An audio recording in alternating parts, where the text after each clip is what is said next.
La deuxième partie de la découpe du porc consiste à lever la longe, c'est-à-dire à enlever l'épaule, comme on est en train de la dégager actuellement, puis le lard, en évitant soigneusement de donner des coups de couteau.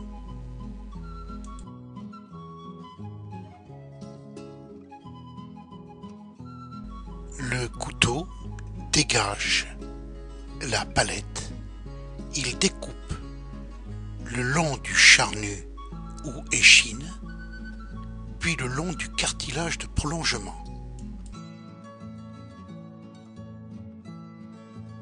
Dans cette technique, la levure est laissée sur le lard.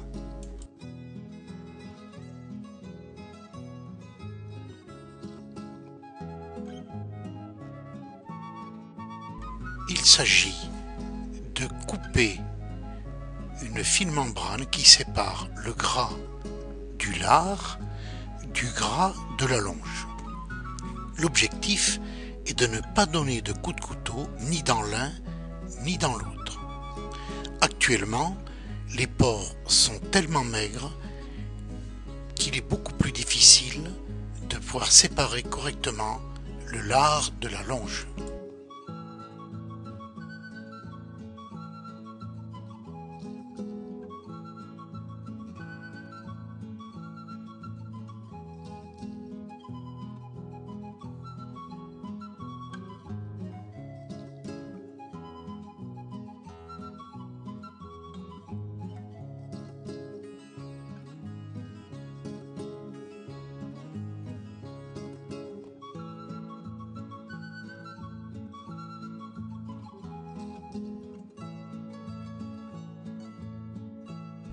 Regardez bien, là où passe le couteau actuellement, on peut voir cette petite séparation.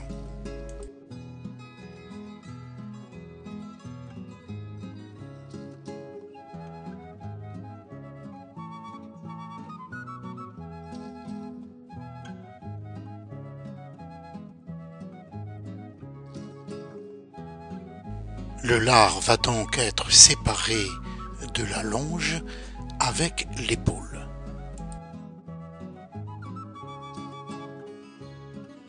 Puis on dégage l'épaule du lard.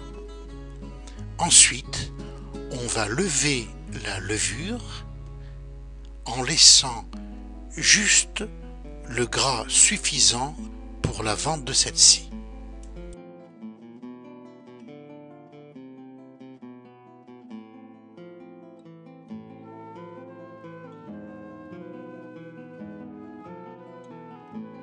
Autrefois, les porcs étaient beaucoup plus gras et les lards plus épais.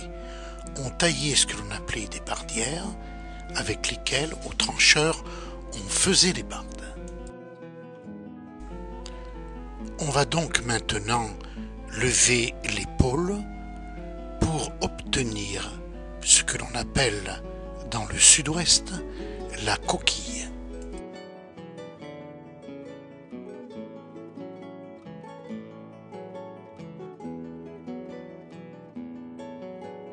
Voilà, la coquille est donc débarrassée de son gras.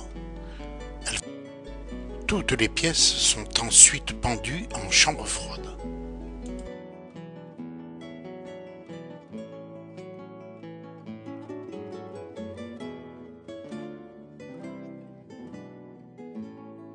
Il faut à tout prix enlever la moelle épinière, car c'est un produit qui s'abîme très vite. D'autre part, quand on va scier ou fendre une côte, elle s'écrasera et s'étalera.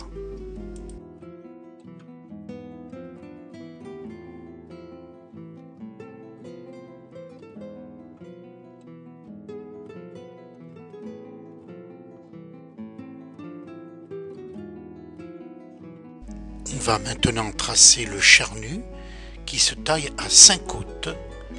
Le filet se taille à 3 côtes. On obtient donc un filet à 3 côtes, un carré de côte et un charnu. On va maintenant parer la poitrine, la pointe qui ira au triage, puis on coupera côté coustille ou plat de côte. Donc on scie, puis on dégage cette partie.